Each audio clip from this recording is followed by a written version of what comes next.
Seems we've got a guest. Really now, Parvati, I do wish you'd spoken up. I do apologize. I was given no forewarning of your arrival, or I might have welcomed you at the gates myself. I'm Reed Tobson, Outpost Administrator. I cannot help but notice you are not in uniform. Of course not. I don't have that kind of luck. Seems I allowed my excitement to run away with my wits. Been a few seasons since we've had a visitor pass through.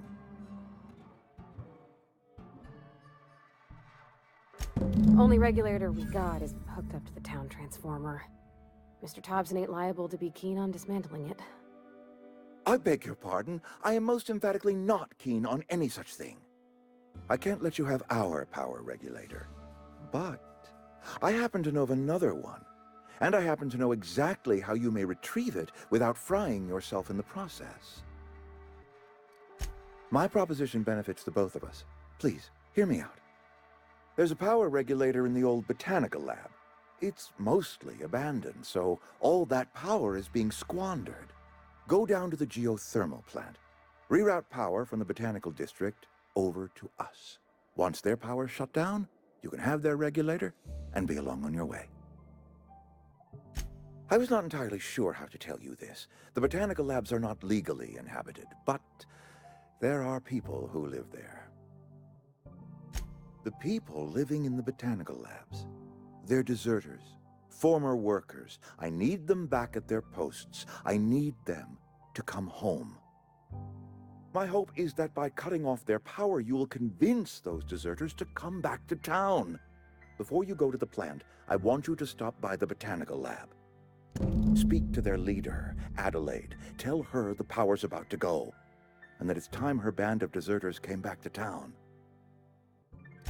Adelaide's older than the other deserters. She's dignified, kindly. From what I understand, her camp looks to her for leadership. That is not a hypothetical I enjoy entertaining. We need Adelaide back. Nonetheless, I will settle for the return of her followers. We belong to one community, the Spacer's Choice family. If we dissolve into factions, then we will all perish separately. Adelaide will understand that. My dad told me all about the plant. Taught me all he knew. I could come in useful. I mean, if that's all right with you, Mr. Tobson. Sir. I hesitate to part ways with Miss Holcomb, but I cannot deny that she is talented and may prove useful to you. You will need an administrative passcode in order to enter the plant. I am trusting you with mine, and trusting Miss Holcomb to guide you if you'd like. Great! I got my wrenches and diagnosticators and hairpins and engine tape, so I'm all set. Well, I am glad to hear that. Best of luck to you, and thank you again for your help. It is a lot to ask of a stranger, I know.